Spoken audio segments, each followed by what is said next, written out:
ফারাবী আসলে বেশিরভাগ এলাকা ঘোরার কিন্তু সুযোগ আমাদের হয়নি, কারণ বন্যার প্রচুর পানি এবং স্রোতের কারণে আমরা বেশি দূর যেতে পারিনি। তবে যতটুকু এলাকা আমরা ঘুরেছি সেখানে দেখেছি যে আসলে যারা বন্যা কবলিত হয়েছেন তারা অবর্ণনীয় দুর্ভোগের মধ্যে রয়েছেন। বেশিরভাগ দুর্ভোগের মধ্যে রয়েছেন পরশুরাম এবং ছাগলনাইয়া এলাকায় যারা বসবাস করছেন তারা, এবং তারা তাদের যে আত্মীয় স্বজন এই ফেনী সদরে যে অবস্থান করছেন তারা বলছেন যে ৩-৪ দিন ধরে তাদের আত্মীয় স্বজনদের সাথে তারা এখন পর্যন্ত যোগাযোগ করতে পারেনি। অর্থাৎ মোবাইলের নেটওয়ার্ক কিন্তু এখনো বন্ধ রয়েছে, মোবাইলের মাধ্যমে কারোর সঙ্গে সংযোগ স্থাপন করা যাচ্ছে না, এমনকি বিদ্যুৎও বন্ধ রয়েছে। ফলে যারা এই সদর এলাকাতে অবস্থান করছেন এবং তাদেরই আত্মীয় স্বজন যারা ছাগলনাইয়া বা পরশুরাম এলাকাতে অবস্থান করছেন তারা কিন্তু খোঁজ পাচ্ছে না, ফলে একটা উদ্বেগ উৎকণ্ঠার মধ্যে রয়েছেন। এবং তারা সবাই দাবি করছেন যে অতি দ্রুত যাতে স্পিডবোট, নৌকা বা অন্য যে কোনো মাধ্যমে তাদেরকে যাতে পানিবন্দী মানুষদের যাতে উদ্ধার করা যায়, তাহলে তাদের যে স্বস্তি সেই স্বস্তিদায়ক অবস্থা তারা ফিরে পাবেন। এখন অনেকেই বলছেন যে তাদের ত্রাণের দরকার রয়েছে, তবে ত্রাণের চেয়েও বেশি দরকার এখন যারা পানিবন্দী অবস্থাতে রয়েছেন তাদেরকে উদ্ধার করে নিয়ে আসা। আমরা এরকম বেশ কয়েকজনের সাথে কথা বলেছি, তারা বলছেন যে অনেকের স্ত্রী, বাচ্চা, সন্তান, মা, বাবা তারা পানিবন্দী অবস্থাতে রয়েছেন কিন্তু তাদের সঙ্গে যোগাযোগ করতে পারছেন না। তবে প্রশাসনের চেয়ে যারা স্বেচ্ছাসেবক রয়েছেন, এমনকি স্থানীয় যারা রয়েছেন তাদের তৎপরতা আমরা বেশি দেখেছি। তারা অনেকে নিজ উদ্যোগে তারা নৌকার ব্যবস্থা করেছেন, যারা পানিবন্দী হয়ে আছেন তাদেরকে উদ্ধারে তারা চেষ্টা করছেন। আরেকটি বিষয় যে শুধুমাত্র যে স্থানীয়রা সাহায্য করছেন এমনটি নয়, আমরা দেখি যে সেনাবাহিনীর পক্ষ থেকেও পানিবন্দীদের উদ্ধারের একটা ব্যবস্থা করা হচ্ছে। একই সঙ্গে বিজিবি, পুলিশ তারাও কিন্তু চেষ্টা করছেন যারা পানিবন্দী অবস্থাতে রয়েছেন তারা যাতে উদ্ধার করা যায়। মৌলভীবাজারে আসলে 4টি নদী মনু, দোলাই, কুশিয়ারা এবং ঝুরি নদী বিপদসীমার উপর দিয়ে প্রবাহিত হচ্ছে। বিশেষ করে মনু নদী গত দুদিন থেকে ব্যাপকভাবে পানি বৃদ্ধি পেয়ে একদম উত্তাল বলা চলে। এখন মনু নদী মৌলভীবাজারের চাঁদনীঘাট পয়েন্টে 119 সেন্টিমিটার বিপদ সীমার উপর দিয়ে প্রবাহিত হচ্ছে।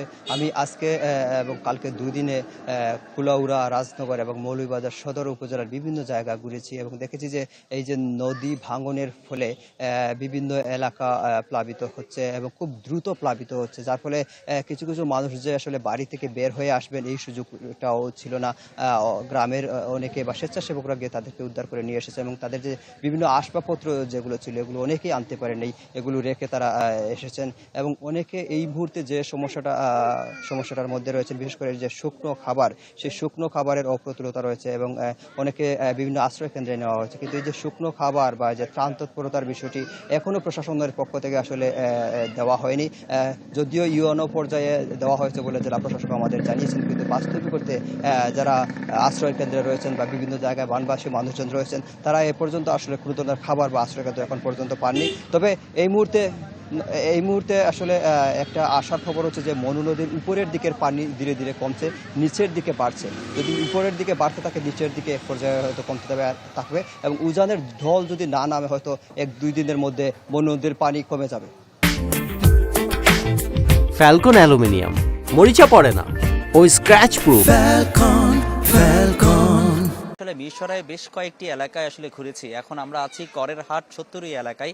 আসলে এখানকার যে পরিস্থিতি এটা অনেকটা ভাষায় প্রকাশ করার মতো না, অনেকটা মানবেতর জীবন আসলে এখানে অতিবাহিত করছে। যত ভেতরে যাচ্ছি তত আসলে পানির আমরা দেখছি, আমরা অনেক ক্ষেত্রে ভেতরে যেতেও পাচ্ছি না। আমরা এই যে মূল সড়কে আছি, অনেকেই কিন্তু যারা এখন আপনি দেখতে পাচ্ছেন প্রত্যেকেই তাদের যতটুকু সামর্থ্য আছে, যা আছে সেই সামর্থ্যগুলো নিয়েই, সেই সম্বলটুকু নিয়েই তারা কিন্তু এখন বাড়ি থেকে ছেড়ে চলে আসছেন। এখানকার পরিস্থিতি এটা সকাল থেকে আসলে পরিস্থিতি খুব খারাপের দিকে এবং যত ভেতরে যাচ্ছে অনেকেই বলছেন যে তাদের আসলে এখানে অনেকেই আটকে রয়েছেন। আপনি হয়তো দেখবেন যে এখানে অনেককেই যারা উদ্ধার করে নিয়ে যাচ্ছেন, আপনারা দেখুন নৌকা করে অনেককে উদ্ধার করে নিয়ে যাচ্ছেন, যারা বয়স্ক আছেন তাদেরকে উদ্ধার করে নিয়ে যাচ্ছেন।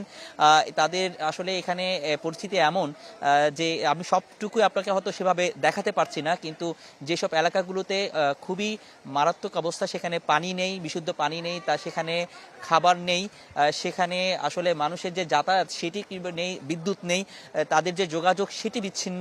তো তারপরও স্বেচ্ছাসেবীরা, তারা স্থানীয় যারা স্বেচ্ছাসেবীরা আছেন তারা ভেতরে গিয়ে গিয়ে তারা চেষ্টা করছেন যারা আটকে পড়ে আছেন তাদেরকে উদ্ধার করতে।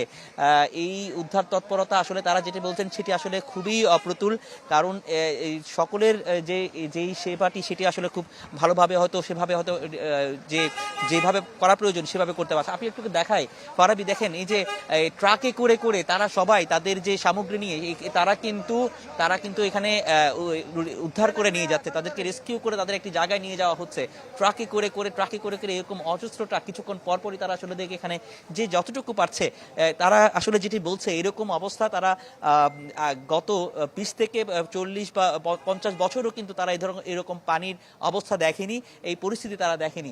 আসলে কতজন নিখোঁজ আছে বা কি অবস্থা আছে সেটাও কিন্তু এখনো তারা আসলে বলতে পারছেন না। বিশেষ করে কিছু কিছু এলাকাতে পানি এমন অবস্থা হয়েছে যেটি হচ্ছে যে পরিস্থিতি হচ্ছে এরকম, এখন পর্যন্ত সুনির্দিষ্ট কোনো তথ্য আসলে আমাদের কাছে সেইভাবে আসছে না। প্রশাসনও ক্লিয়ারলি আমাদেরকে বলতে পারছে না কোন এলাকায় কত মানুষ এভাবে আটকে পড়ে এবং কাদের পরিস্থিতি আসলে কি। আমাদের আরেক সহকর্মী জাহিদ, তিনি কুমিল্লা থেকে যুক্ত হয়েছেন। জাহিদ, কি খবর জানলেন? আমরা ফেনী থেকে শুনছিলাম ফেনীর ছাগলনাইয়া, তারপরে আরও কয়েকটি উপজেলা, তারা মানে মারাত্মক খারাপ অবস্থা এবং তারা মানে চান যে তাদেরকে উদ্ধার করে নিয়ে আসুক, এইটাই আপাতত সবচেয়ে বড় চাওয়া। কুমিল্লার অনেকেই আমাদের সাথেও যোগাযোগ করছেন যে আমাদের আত্মীয় স্বজন ওখানে আটকা পড়েছে, বিশেষ করে 14 গ্রামের অনেকেই কান্নাকাটি পর্যন্ত করছেন। কি দেখছেন আপনি? ফারাবি, আসলে কুমিল্লার যে চিত্রটা এটা কিন্তু আসলে বিগত আমরা যে খোঁজ নিয়ে যেটুকু জানতে পেরেছি 1997-98 সালের পরে কিন্তু এই ধরনের চিত্র আর দেখিনি।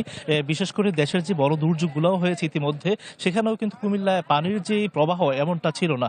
গত দুদিনের যে টানা বৃষ্টি এবং ভারত থেকে যে পানি আপনি দেখতে পাচ্ছেন, গোমতী নদীর পাড়ে আমরা অবস্থান করছি, সদর উপজেলার পালপাড়া এলাকায় পানি কিন্তু ধেয়ে আপনার বাংলাদেশে প্রবেশ করছে এবং এখানকার উভয় পাড়ের যারা মানুষ রয়েছেন তারা কিন্তু গতকালকে থেকেই বেশ শঙ্কা নিয়ে আপনার রাত পার করেছেন, যদিও তারা আসলে ঘুমোতে পারেননি। আমরা যেটুকু তাদের সাথে কথা বলে জানতে পেরেছি, কিছুক্ষণ আগে আমরা সদর উপজেলার পালপাড়া এলাকা এবং হচ্ছে কামারখাড়া বুড়িচং উপজেলা সেখানেও আমরা গিয়েছি এবং এছাড়াও আরো বেশ কয়েকটা এলাকা ঘুরে দেখেছি।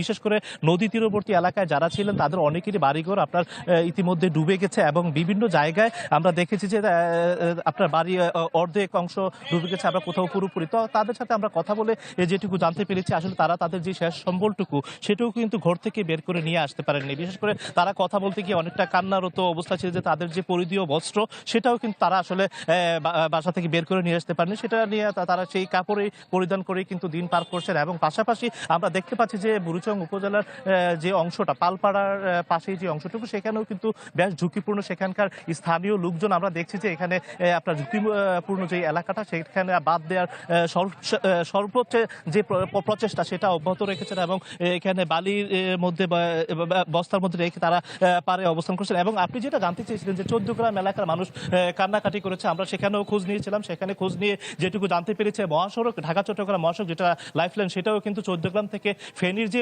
অংশটুকু সেটাও কিন্তু আপনার তলিয়ে গেছে এবং সেখানে হাঁটু পানি পর্যন্ত অবস্থান করছে এবং সেখানকার মানুষজন কিন্তু বের হয়ে আছে এবং স্থানীয় প্রশাসন দায়িত্বে যারা রয়েছেন তারা কিন্তু কাজ করছেন, পাশাপাশি বিজিবি সেনাবাহিনীর সদস্যরাও কিন্তু মাঠে রয়েছেন। আমরা জেলা প্রশাসনের কথা বলেছিলাম, তিনি আমাকে যেটুকু জানিয়েছেন যে কুমিল্লা জেলার নদী তীরবর্তী যে সকল এলাকা রয়েছে প্রত্যেকটা উপজেলা প্রত্যেকটা শিক্ষা প্রতিষ্ঠানকে ইতিমধ্যে আশ্রয়কেন্দ্র হিসেবে ঘোষণা করা হয়েছে এবং যারা যেখানে আটকা পড়েছে বা যাদের বাড়ি ডুবে গেছে তাদেরকে এসব আশ্রয়কেন্দ্রে স্থান দেওয়া হচ্ছে। কিছুক্ষণ আমরা তার মানে ঢাকা চট্টগ্রাম যে রাস্তাটা মহাসড়ক সেটিও কার্যত বন্ধ হয়ে গেছে। আমরা শুনছিলাম যে 20-30 কিলোমিটার জ্যাম রয়েছে, সুতরাং ঢাকা থেকে অনেকটাই মানে বন্ধ হয়ে গেছে চট্টগ্রামের রাস্তা। অনেক ধন্যবাদ আমাদের সহকর্মী জাহিদ, তিনি জানাচ্ছিলেন কুমিল্লার খবর।